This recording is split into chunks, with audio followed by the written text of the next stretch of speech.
Hello प्यारे बच्चों, good evening and welcome to our channel. और आज मैं आप लोगों को बताने वाली हूँ जो मॉडल सेट क्वेश्चन आप लोगों का आया था झारखंड शैक्षणिक अनुसंधान एवं प्रशिक्षण परिषद रांची वार्षिक इंटरमीडिएट परीक्षा 2024-2025 के तहत, है ना।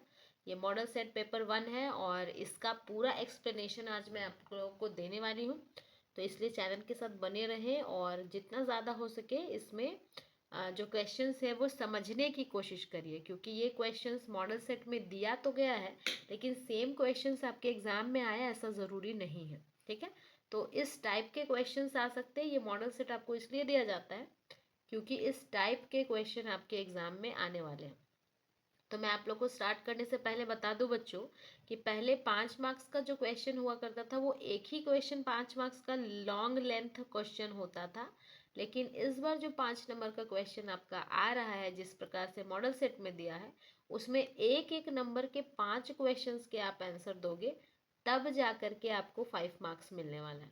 ठीक है, तो क्वेश्चंस इस बार ज़्यादा रहेंगे, टाइम आपके पास कम है, तो किस तरह से मैनेजमेंट करके आपको पढ़ाई करनी है और किस तरह से आंसर लिखना है तो उसके लिए आपको मेहनत करनी होगी।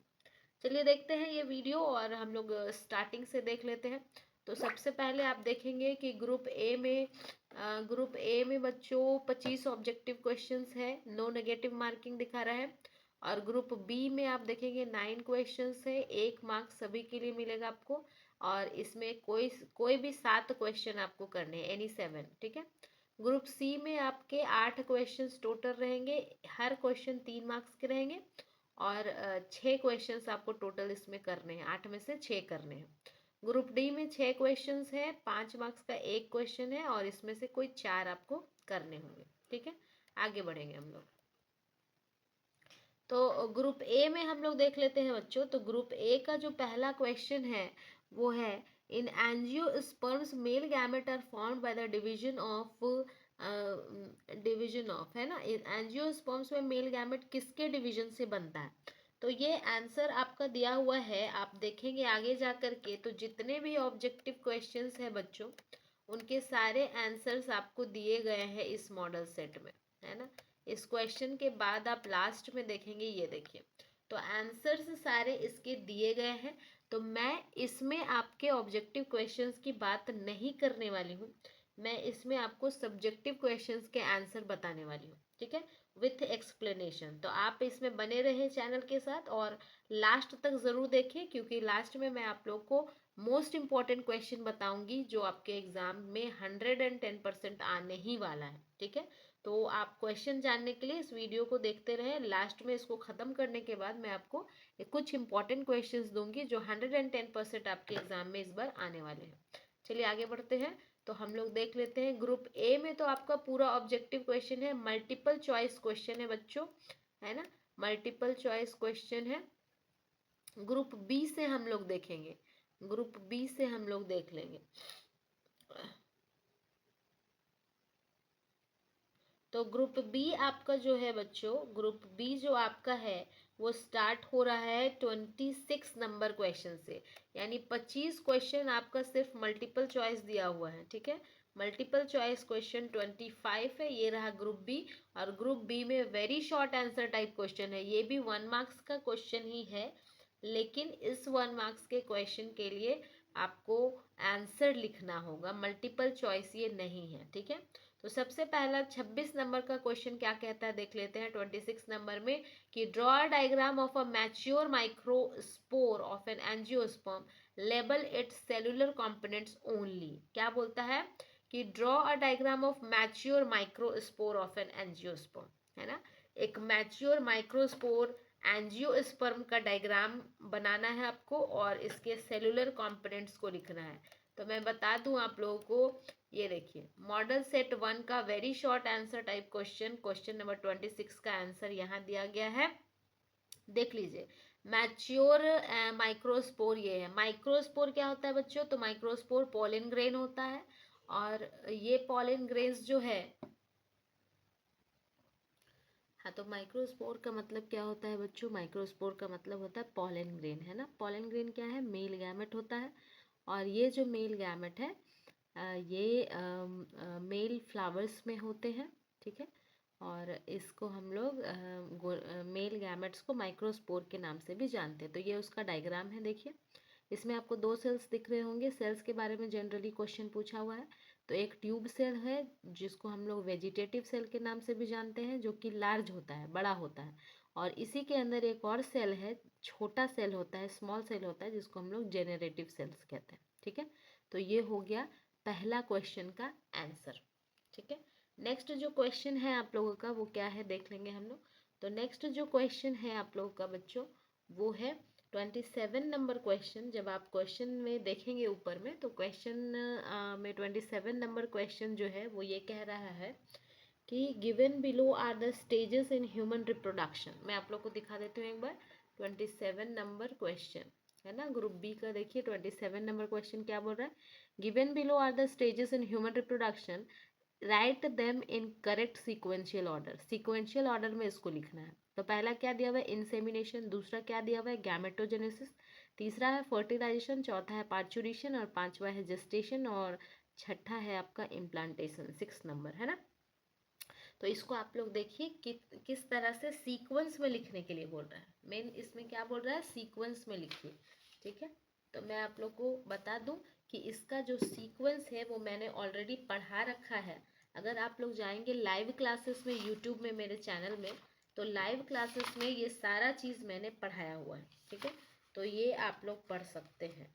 ठीक ना, ये देखिए मैं थोड़ा सा आप लोग को दिखा देती हूँ, अगर आप लोग को दिख रहा हो, है ना। तो फर्टिलाइजेशन होता है, फर्टिलाइजेशन के बाद इम्प्लांटेशन होता है, इम्प्लांटेशन के बाद जेस्टेशन, और उसके बाद फिर पार्चुरेशन, और उसके बाद फिर लैक्टेशन। तो ये रहता है प्रोसेस। ठीक है, तो अब हम लोग देख लेते हैं कि आंसर क्या होना चाहिए। ठीक है, चलिए आंसर देख लेते हैं हम लोग। 27 नंबर क्वेश्चन का आंसर है, सबसे पहले होगा बच्चों गैमेटोजेनेसिस। गैमेटोजेनेसिस यानी पहले गैमेट्स बनेगा, मेल में अलग बनेगा, फीमेल में अलग बनेगा। मेल में क्या बनेगा, स्पर्म बनेगा, और फीमेल में क्या बनेगा, ओवम बनेगा। उसके बाद दोनों जो है वो मैच्योर होंगे अपने अपने प्लेस में, है ना। और उसके बाद फिर इंसेमिनेशन होगा। इंसेमिनेशन का मतलब सीमेन यानी स्पर्म जो है फीमेल के वेजाइना के थ्रू इंटर करेगा और फैलोपियन ट्यूब में जाएगा, तो इंसेमिनेशन होगा।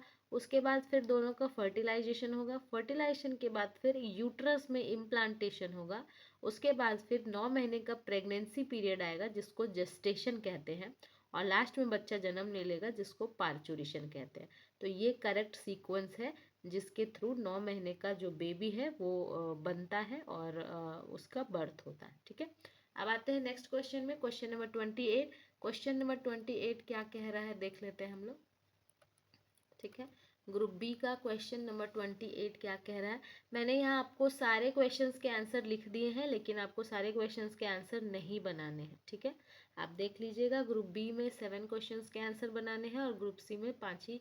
ग्रुप सी में आपको पूरे क्वेश्चन के आंसर नहीं बनाने हैं। ठीक है, तो आप उसको देख करके ही बनाइएगा, गड़बड़ नहीं करिएगा। लेकिन मैंने आपको सारे क्वेश्चंस के आंसर इसलिए दिए हैं क्योंकि आपको तो चूज़ करना है वहाँ पर, मुझे तो चूज़ भी नहीं करना, तो मुझे सारा आंसर देना है आप लोग को। ठीक है, तो 28 नंबर में आते हैं हम लोग। State a difference between a gene and allele. Gene और अलील में क्या डिफरेंस है आपको बताना है। ठीक है, जीन और अलील में क्या डिफरेंस है इसको आपको बताना है। तो जीन्स क्या होते हैं और एलील्स क्या होते हैं देख लेते हैं हम लोग 28 नंबर क्वेश्चन में। ठीक है, तो genes are a section of DNA. सबसे पहला बात आप ये याद रखिए, अगर कुछ याद नहीं हो रहा तो जीन्स क्या है, सेक्शन ऑफ डीएनए। डीएनए का एक छोटा सा हिस्सा होता है जीन।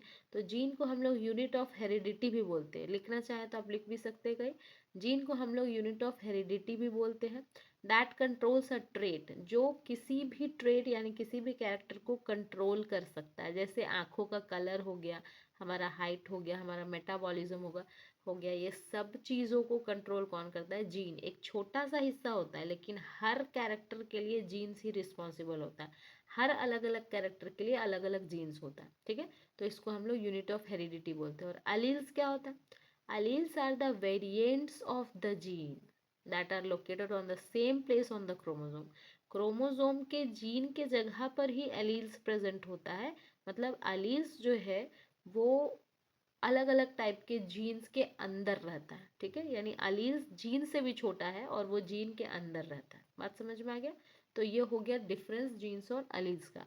29 नंबर क्वेश्चन हम लोग देख लेते हैं।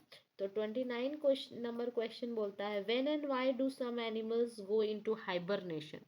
हाइबरनेशन में क्यों क्यों कुछ एनिमल्स चले जाते हैं, तो मैं आपको बता दूं, हाइबरनेशन और एस्टिवेशन दो चीज़ होता है, साथ में सुनते हुए जाना है सारी चीज़ों को, है ना।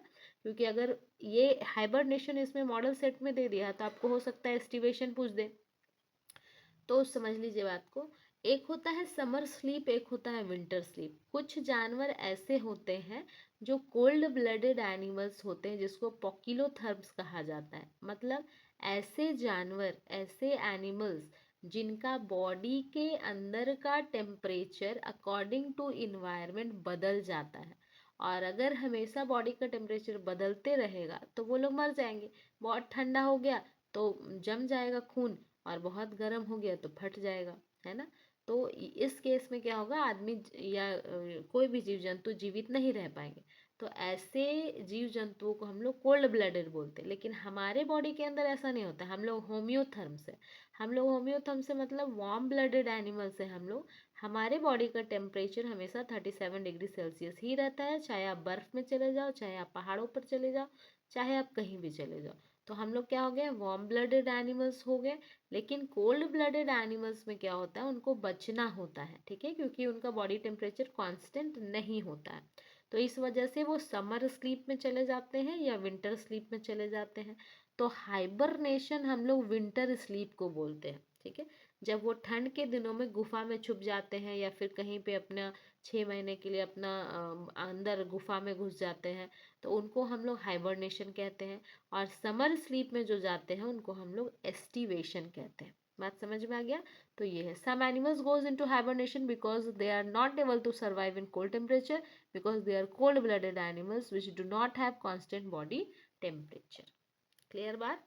आगे देखिए, ये हो गया 29 नंबर क्वेश्चन। अब 30 नंबर क्वेश्चन क्या बोलता है, देखिए 30 नंबर क्वेश्चन मैं आपको दिखा देती हूँ। 30 नंबर क्वेश्चन क्या बोलता है, ग्रुप सी ग्रुप बी आ गया। तो 30 नंबर क्वेश्चन बोलता है बच्चों, how do haemozoin affect the human body when released in blood during malarial infection. तो हेमोजोइन क्या है ये पहले आपको समझना होगा, आंसर देख लेते हैं।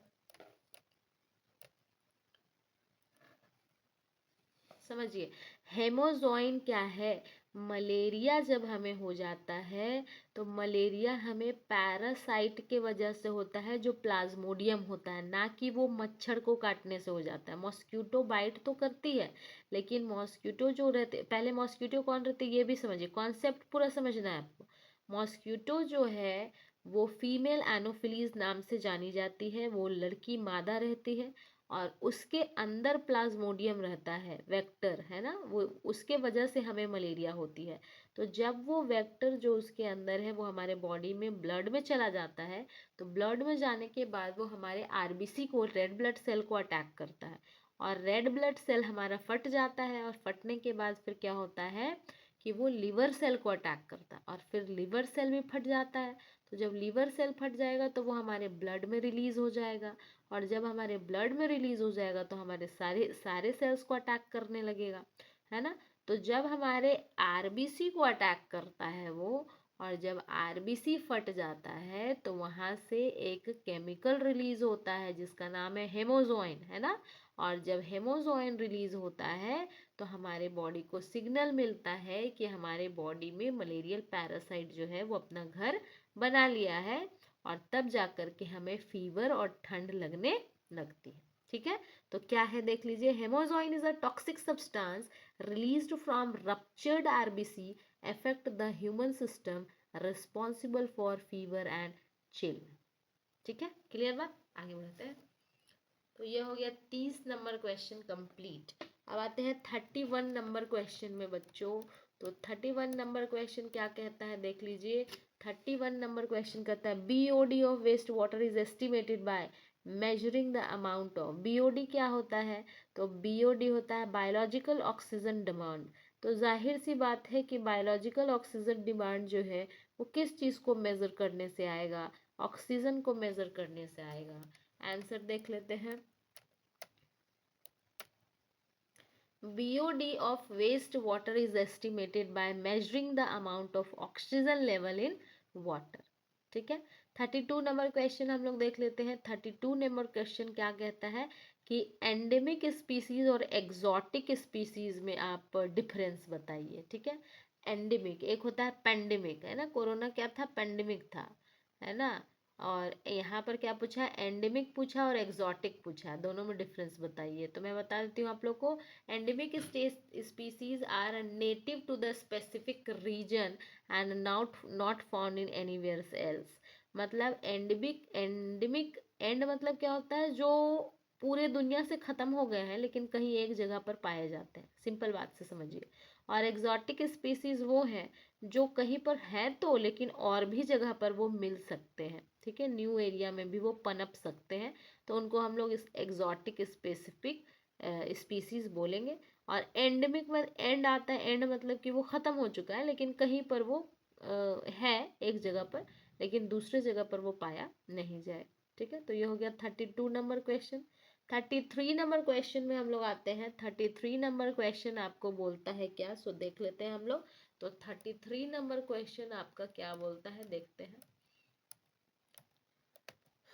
33 नंबर क्वेश्चन आपका बोलता है कि name the type of biodiversity represented by the following, है ना। आपको बताना है 1000 varieties of mango in India. ऐसा जगह जहाँ पर 1000 अलग अलग तरह के मैंगो के वेराइटीज के प्लांट आपको मिलते हैं। ठीक है। और दूसरा, variation in potency and concentration of reserpine in Rauvolfia vomitoria growing in different regions in the Himalaya, दोनों के बारे में आपको बताना है। तो चलिए आंसर देख लेते हैं हम लोग। तो पहला क्या है, जेनेटिक डाइवर्सिटी, दूसरा भी क्या है, जेनेटिक डाइवर्सिटी। ठीक है, जीन्स के हिसाब से, जीन्स के अकॉर्डिंगली इसमें बहुत सारे वेराइटीज आते हैं, तो दोनों का आंसर क्या हो जाएगा, जेनेटिक डाइवर्सिटी। 34 नंबर क्वेश्चन हम लोग देख लेते हैं। तो 34 नंबर क्वेश्चन आपका पूछता है कि बायोडाइवर्सिटी हॉटस्पॉट क्या होता है, बताइए। तो biodiversity hotspots are home to many vulnerable population that depend on nature for survival. Biodiversity hotspots वैसे जगह को हम लोग बोलते हैं जिसमें ऐसे जीव जंतुओं को रखा जाता है या रहते हैं जहाँ पे उनको अच्छा सर्वाइवल मिले, अच्छा नेचर मिले, और जो सिर्फ नेचर पर ही डिपेंड है खाने पीने के लिए, अपने रहने के लिए, तो वैसे स्पीसीज जहाँ रहते हैं उसको बायोडाइवर्सिटी हॉट स्पॉट्स कहा जाता है। ठीक है, चलिए ग्रुप बी कंप्लीट हो गया। अब ग्रुप सी देख लेते हैं हम लोग। तो ग्रुप सी आपका जो है बच्चों, ग्रुप सी जो आपका है वो शॉर्ट आंसर टाइप क्वेश्चंस आ जाता है। और इसमें पहला क्वेश्चन जो आपका कहता है वो है differentiate between geitonogamy and xenogamy in plants, है ना।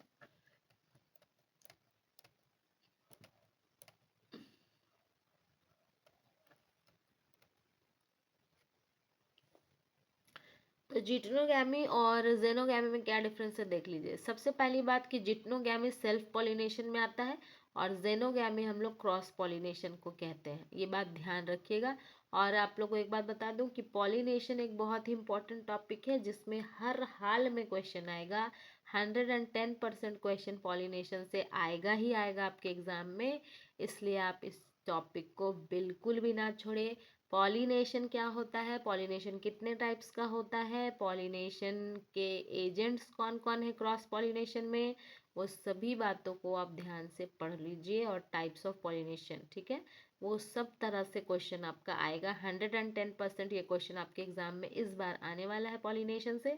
तो पॉलिनेशन टॉपिक को बढ़िया से आप कवर कर लीजिए। ठीक है, बने रहिए हमारे वीडियो में। मैं और भी क्वेश्चंस लास्ट में आप लोगों को बताऊंगी कि और कौन कौन से इंपॉर्टेंट क्वेश्चंस है जिसको पढ़ के आप एग्जाम में जाएंगे तो आपका ज़रूर से ज़रूर 110% वो क्वेश्चन आएगा। ठीक है, चलिए बने रहिए वीडियो में, देखते रहिए।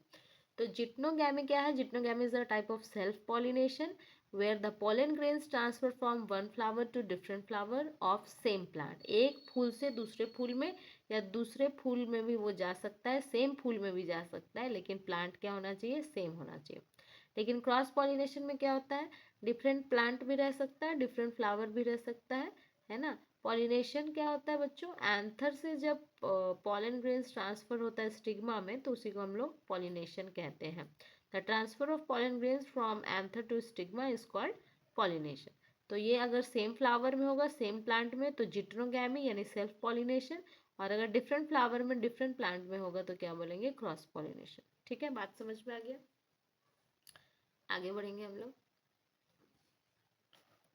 नेक्स्ट क्वेश्चन क्या पूछता है, देखिए, draw a sectional view of the seminiferous tubule of a human, label the following. एक सेमनीफेरस ट्यूब्यूल आपको बनाना है और इन सभी को लेबल करना है। ए क्या पूछता है, cells that divide by mitosis, कौन सा सेल है जो डिवाइड करता है माइटोसिस से। दूसरा, cells that undergo meiosis 1, cells that undergo meiosis 2, और cells that help in process of spermiogenesis. सभी का आंसर हम लोग देख लेते हैं। देखिए पहला क्वेश्चन क्या पूछता है, पहला क्वेश्चन क्या है, देखिए, cells that divide by mitosis to increase number, वो है स्पर्मेटोगोनियम। आप नीचे डायग्राम में देखिएगा, स्पर्मेटोगोनियम सबसे लास्ट में दिखा रहा है नीचे की तरफ। तो स्पर्मेटोगोनियम जो है वो डिवाइड करता है बच्चों माइटोसिस प्रोसेस से, सिर्फ सेल के नंबर को बढ़ाते चला जाता है।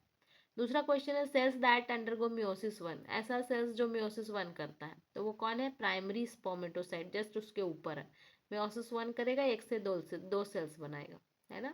मियोसिस 2 कौन करेगा, सेकेंडरी स्पर्मेटोसाइट। फिर स्पर्मियोजेनेसिस कौन करेगा, तो सर्टोली सेल्स करेगा।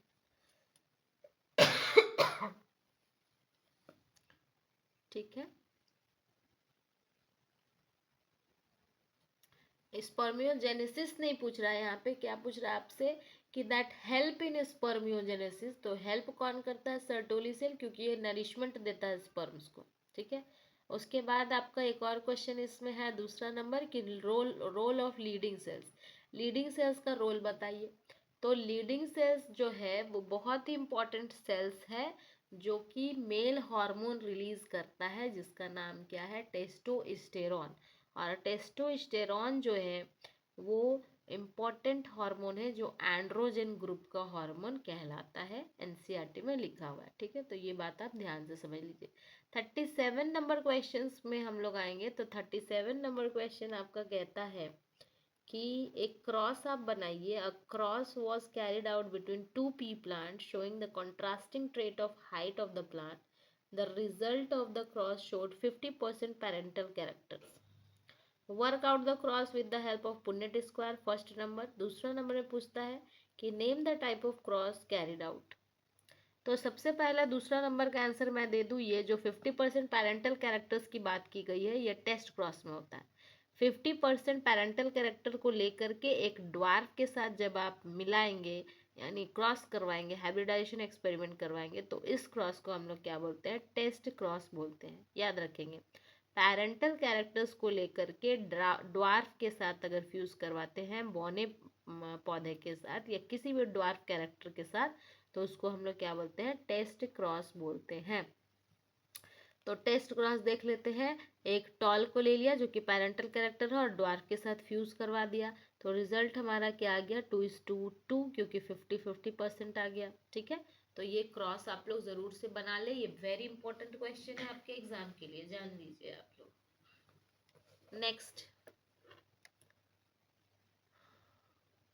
नेक्स्ट 38 नंबर क्वेश्चन क्या बोलता है, देख लीजिए, मेटास्टैसिस क्या होता है। एक मिनट बच्चों, हाँ ये हो गया सही, ये हो गया सही, यस। मेटास्टैसिस क्या होता है बताएंगे आप लोग। देखिए मेटास्टैसिस जो होता है, मेटास्टैसिस क्या होता है, दिख रहा है ना आप लोगों को, चलिए ठीक है, दिख ही रहा होगा। चलिए आते हैं 38 नंबर क्वेश्चन में। मेटास्टैसिस क्या होता है और वैक्सीनेशन क्या होता है, दोनों पूछा आपसे। तो metastasis is a complex process that involves the spread of a tumour और कैंसर, है ना। ऐसा ट्यूमर जो कैंसर में हो जाता है ट्यूमर, तो उसको स्प्रेड करना पूरे बॉडी पार्ट्स में, उसी को हम लोग क्या कहते हैं, मेटास्टैसिस कहते हैं। ठीक है। दूसरा वैक्सीनेशन क्या होता है, वैक्सीनेशन टीकाकरण जिसको बोलते हैं, उसी को इंग्लिश में क्या बोल देते हैं, वैक्सीनेशन, है ना। तो vaccination are a way of artificially activating the immune system to protect against infectious disease. हम लोगों को जो बीमारियां आने वाले डेट में होने वाली है, उनके लिए हम लोग अपने बॉडी को एक्टिव कर देते हैं पहले से ही वैक्सीन लेकर के। ठीक है। तो उसी को हम लोग क्या बोलते हैं, वैक्सीनेशन बोलते हैं। अब 39 नंबर क्वेश्चन जो है वो बहुत ही इंपॉर्टेंट क्वेश्चन है, आप जरूर से देख लेंगे। 39 नंबर क्वेश्चन में आपका बताता है कि एक सीक्वेंस दिया हुआ है डीएनए का, आप दूसरा उसका कॉम्प्लीमेंट्री स्ट्रैंड बना करके बताइए। तो आप लोग को पता होगा कि डीएनए डबल स्ट्रैंडेड होता है, दो स्ट्रैंड्स होते हैं, तो दोनों एक दूसरे का कॉम्प्लीमेंट्री होता है, यानी अपोजिट होता है। ठीक है। तो दोनों जब एक दूसरे का अपोजिट होता है बच्चों, तो एक आपका यहाँ बना हुआ स्ट्रैंड, दूसरा स्ट्रैंड आपको बना करके बताना है।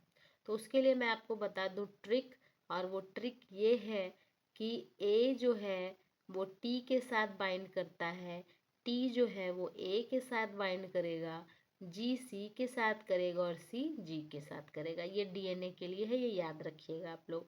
तो जब भी आपको डीएनए का पूछे तो आपको यही याद रखना है। तो देखिए 5' to 3' एक हो गया, और दूसरा क्या है, 3' to 5'। ठीक है। तो 5' to 3' में आपको जैसे दिया हुआ है ATGC, फर्स्ट 4 को देख लेते हैं। तो उसके नीचे क्या बताया मैंने कि ए टी के साथ बाइंड करेगा, टी ए के साथ, जी सी के साथ, और सी जी के साथ। तो देख लेंगे सीक्वेंस क्या आ जाएगा। नीचे देखिए आप 3' to 5' में ए के नीचे क्या है, टी, टी के नीचे क्या है, ए, जी के नीचे सी, सी के नीचे जी, एंड सो ऑन। इसी तरह से आप बनाते चले जाएंगे। ठीक है। नेक्स्ट क्वेश्चन 40 नंबर में देखिए आप, 40 नंबर क्वेश्चन क्या बोलता है। तो 40 नंबर क्वेश्चन में आपका दिया हुआ है कि draw a schematic representation of dinucleotide and label the following। Dinucleotide आपको बताना है और लेबल करने बोला है आपको ये सारा चीज। तो डाइन्यूक्लियोटाइड ये आपका रहा, और ये हो गया इसका डायग्राम। ठीक है। नेक्स्ट क्वेश्चन क्या बोलता है, एल्गल ब्लूम बताइए। एल्गल ब्लूम क्या होता है बच्चों, मैं आपको बता देती हूँ। जब भी कोई पानी, आप देखे होंगे कि पानी या तालाब वगैरह में ग्रीन ग्रीन कलर का पूरा चादर जैसा दिखता है, वो क्या होता है, एल्गी होता है। ठीक है।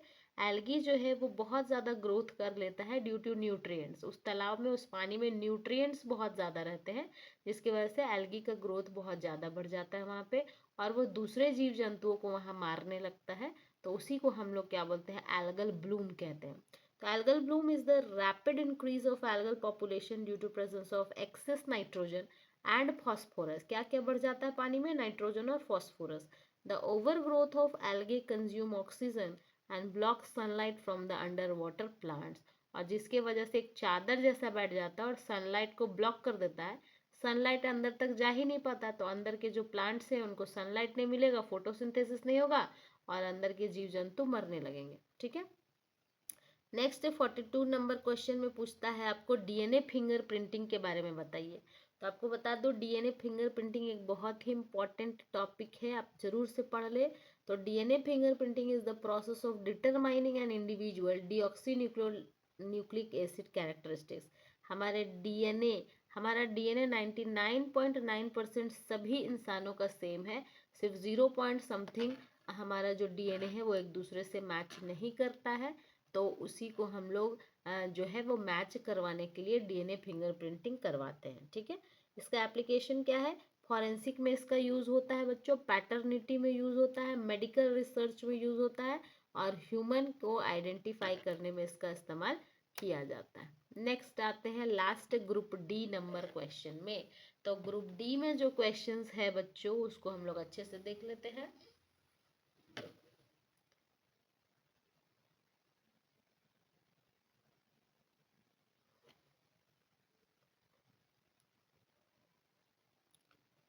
तो ग्रुप डी का जो 43 नंबर क्वेश्चन है उसमें 43 नंबर क्वेश्चन में ए नंबर में क्या पूछा है देख लीजिए।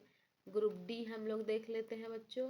तो ग्रुप डी में 43 में ए नंबर क्वेश्चन क्या बोल रहा है, what is the trophic level of an ecosystem, what is standing crop with reference to it, है ना।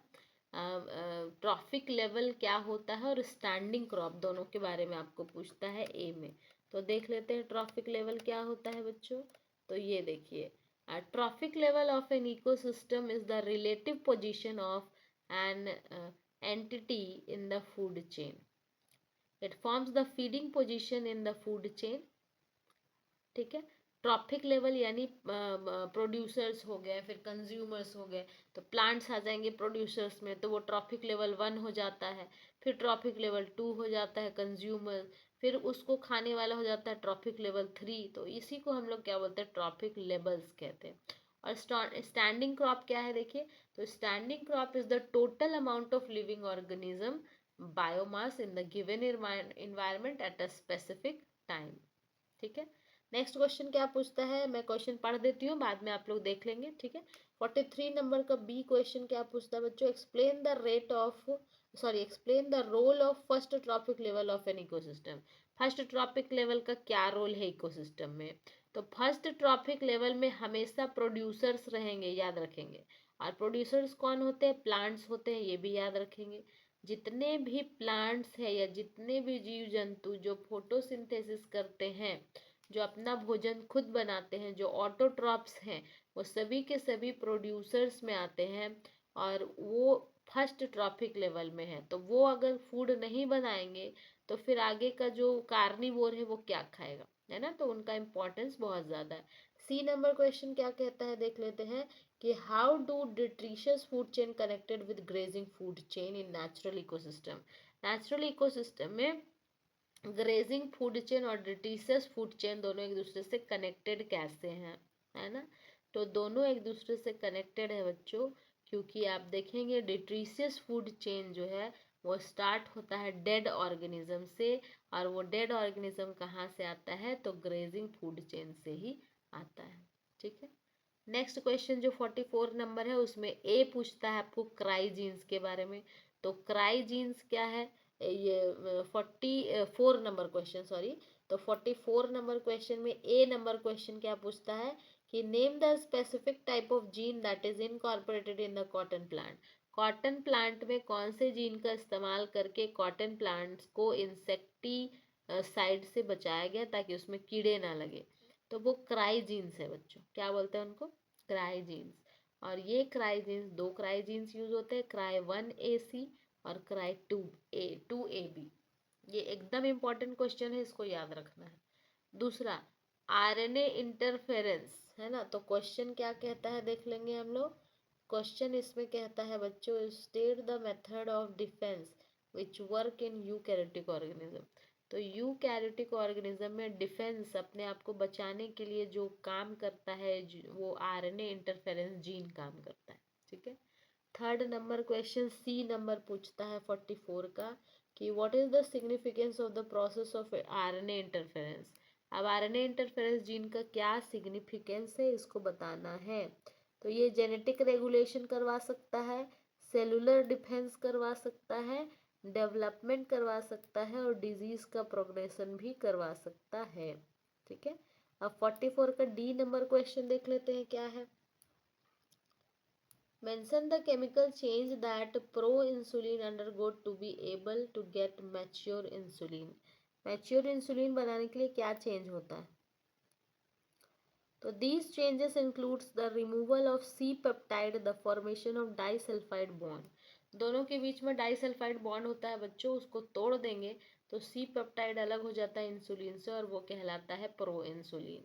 ठीक है, नेक्स्ट क्वेश्चन क्या है बच्चों देख लेते हैं। ई नंबर, इसमें 5 क्वेश्चंस दिए हुए हैं और जब आप 5 क्वेश्चंस बनाएंगे तब आपको 5 मार्क्स मिलेगा।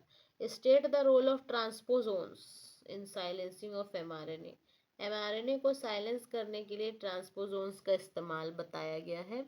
तो transposons are also known as jumping genes, बिल्कुल अंडरलाइन कर लीजिए इस वर्ड को, ये भी क्वेश्चन आपके एग्जाम में आने वाला है।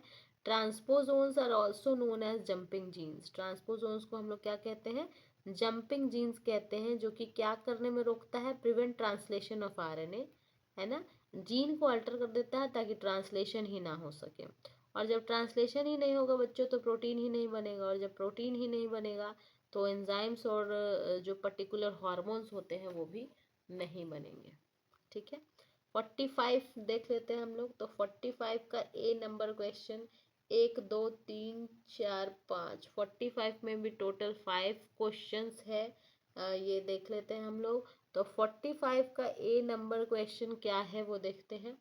वो है आपका, which main technique and instrument is use to isolate DNA from any plant cell. Plant cell से डीएनए को निकालने के लिए क्या क्या चीज़ें हम कर सकते हैं। तो वो टेक्निक्स क्या क्या है। ऑर्गेनिक एक्सट्रैक्शन है, दूसरा नॉन ऑर्गेनिक मेथड जिसमें सॉल्टिंग और प्रोटीनियस मेथड को इस्तेमाल करके कर सकते हैं हम लोग, और एड्जॉर्प्शन मेथड है जिसमें सिलिका जेल बनाते हैं हम लोग, ठीक है। और कौन सा इंस्ट्रूमेंट इसमें ज़्यादा यूज कर सकते हैं, तो सेंट्रीफ्यूज जो इंस्ट्रूमेंट होता है उसका इस्तेमाल होता है। 45 का बी नंबर क्वेश्चन क्या कहता है देख लेते हैं। What is the cell that receives a recombinant gene called? कौन सा सेल है जो रिकॉम्बिनेंट जीन को रिसीव करता है, उसको हम लोग कहते हैं जेनेटिकली मॉडिफाइड ऑर्गेनिज्म, ठीक है। अब 45 का सी नंबर क्वेश्चन है थर्मोस्टेबल। 45 का सी नंबर क्वेश्चन है, ये थर्मोस्टेबल डीएनए पॉलीमरेज क्यों ज़रूरी है एम्प्लीफिकेशन के लिए, है ना, जो कि एम्प्लीफिकेशन जेनेटिक इंजीनियरिंग में। तो थर्मोस्टेबल कौन होता है बच्चों, थर्मोस्टेबल डीएनए पॉलीमरेज होता है टैक पॉलीमरेज, है ना, जो कि निकाला गया है थर्मोफिलस एक्वाटिकस नाम के बैक्टीरिया से, याद रखेंगे इसको। और ये एक ऐसा एंजाइम है टैक पॉलीमरेज जो हाई टेम्परेचर में भी वर्क करता है, और इसीलिए इसको पीसीआर यानी पॉलीमरेज चेन रिएक्शन जैसे मशीन में इस्तेमाल किया जाता है, ठीक है। 45 का डी नंबर देख लेते हैं हम लोग। तो 45 का डी नंबर बोलता है identify the reason for the selection of DNA polymerase from aquaticus, है ना। क्या रीज़न है, तो रीज़न यही है बच्चों, क्योंकि वो थर्मोस्टेबल एंजाइम होता है, और थर्मोस्टेबल होता है तो ज़्यादा हीट भी देने से, क्योंकि पीसीआर एक मशीन है, तो जब पीसीआर मशीन चलेगा तो जाहिर सी बात है कि एनर्जी बहुत ज़्यादा, हीट बहुत ज़्यादा निकलेगा। तो ज़्यादा हीट में हमारे एंजाइम्स जो बॉडी में वर्क करते हैं वो ख़राब हो जाएंगे, क्योंकि हमारे बॉडी का टेम्परेचर 37 डिग्री सेल्सियस है, और जब मशीन में हम रन करवाएंगे तो वो और भी ज़्यादा सेल्सियस बढ़ जाएगा। तो उस केस में हमारे बॉडी का एंजाइम जो है वो काम नहीं करेगा। तो इसलिए हम लोग थर्मोस्टेबल एंजाइम्स का इस्तेमाल यहाँ पर करते हैं। अब 45 का ई नंबर देख लेते हैं हम लोग। How is repetitive satellite DNA separated from bulk genomic DNA. बहुत बल्क डीएनए से हम लोग सैटेलाइट डीएनए को अलग कैसे करते हैं। तो satellite DNA is separated from bulk DNA using density gradient centrifugation. Density gradient centrifugation एक मशीन है जिसके द्वारा हम क्या करते हैं, डेंसिटी के आधार पर, घनत्व के आधार पर जो है वो डीएनए को सेपरेट कर लेते हैं, ठीक है। अब 46 का ए नंबर क्वेश्चन आपको डायग्राम बनाने बोल रहा है माइक्रोस्पोरेंजियम का, और सारे चीज़ों को आपको पूछ रहा है कि टैपेटम कहाँ है, मिडिल लेयर कहाँ है, एंडोथेसियम कहाँ है, और माइक्रोस्पोर मदर सेल कहाँ है। तो ये रहा डायग्राम, आप लोग ज़रूर से बना लें इसको। और अच्छा डायग्राम एनसीईआरटी से देख ले, और अच्छा डायग्राम आप लोग गूगल से देख ले, और इसका प्रैक्टिस जरूर कर ले। नेक्स्ट क्वेश्चन पूछता है इसका बी नंबर में, टैपेटम का फंक्शन बताइए। सॉरी। तो टैपेटम एक बहुत ही इंपॉर्टेंट लेयर होता है माइक्रोस्पोरेंजियम में, जो कि जो डेवलपिंग एंथर है बच्चों उसको नरिशमेंट देने का काम करता है।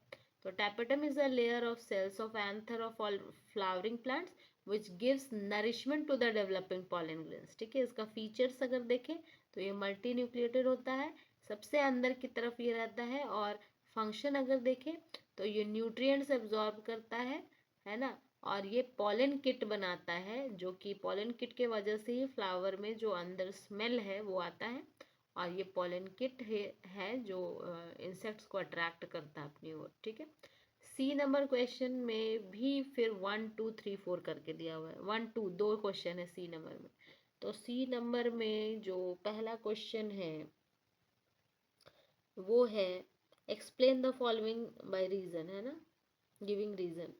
Pollen grains are well preserved as fossil. Pollen grains को फॉसिल्स की तरह क्यों रखा जाता है?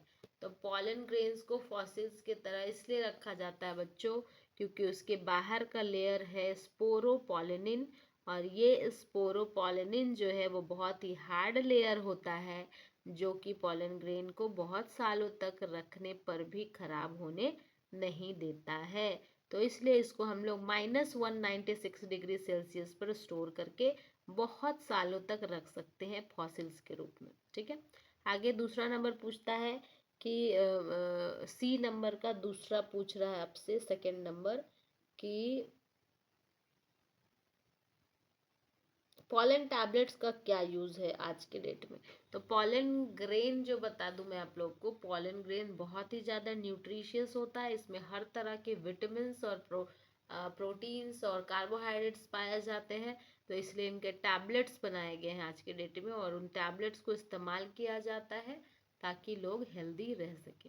ठीक है, अब 47 नंबर का देखिए, ए क्वेश्चन है, और उसमें अलग अलग चीज़ें पूछी गई है। तो जो ये स्ट्रक्चर बना करके मैंने यहाँ पर बता दिया है 47 का ए। ठीक है, और इसमें बी नंबर में पूछा है प्रोमोटर का फंक्शन, तो यहाँ मैंने लिख दिया है प्रोमोटर का फंक्शन। आगे देख लेते हैं, आगे है 48 नंबर क्वेश्चन। तो 48 नंबर क्वेश्चन में भी आपका 1 2 3 4 पूछा है, और 5 में फिर 3 क्वेश्चन पूछा है। ठीक है, तो ये एक ग्राफ दिया गया है बच्चों, इस ग्राफ को अच्छे से आप देख लेंगे और ये आंसर को अच्छे से आप समझ लेंगे, याद कर लेंगे, क्योंकि ये बहुत ही इम्पोर्टेंट ग्राफ है बच्चों, ये भी बहुत इम्पोर्टेंट है आपके एग्जाम के लिए। तो चलिए देखते हैं कि आज मैंने जो आप लोग से प्रॉमिस किया था कि कौन कौन सा क्वेश्चन आपके लिए बहुत इंपॉर्टेंट है, आप लोग बिल्कुल नोट डाउन कर लेंगे, है ना। तो सबसे पहला मैंने क्वेश्चन आपको बताया पॉलिनेशन। पॉलिनेशन एक ऐसा टॉपिक है बच्चों जिससे 110% इस बार आपके एग्जाम में क्वेश्चंस आने वाले हैं। ठीक है, दूसरा क्वेश्चन आप लोग लिख लीजिए बच्चों, स्पोमेटोजेनेसिस आप लोग लिख लीजिए, और मेंस्ट्रुअल साइकिल लिख लीजिए, ये दोनों क्वेश्चंस जरूर आएंगे आपके एग्जाम में। तीसरा आप क्वेश्चन लिख लेंगे मोनोहाइब्रिड और डाईहाइब्रिड क्रॉस। मोनोहाइब्रिड और डाईहाइब्रिड क्रॉस से एक क्वेश्चन आपके एग्जाम में ज़रूर से ज़रूर रहेगा। ठीक है, और भी क्वेश्चंस अगर आप जानना चाहते हैं बच्चों, तो मेरे चैनल के साथ बने रहें, और मैं जो भी वीडियोस डालती हूँ, अभी मैं और भी बहुत सारे इंपॉर्टेंट टॉपिक्स के वीडियोस डालूंगी, उसको लाइक करें और शेयर ज़्यादा से ज़्यादा करें। Thank you very much, bye bye दोस्तों, फिर से मिलते हैं नेक्स्ट वीडियो में। Thank you.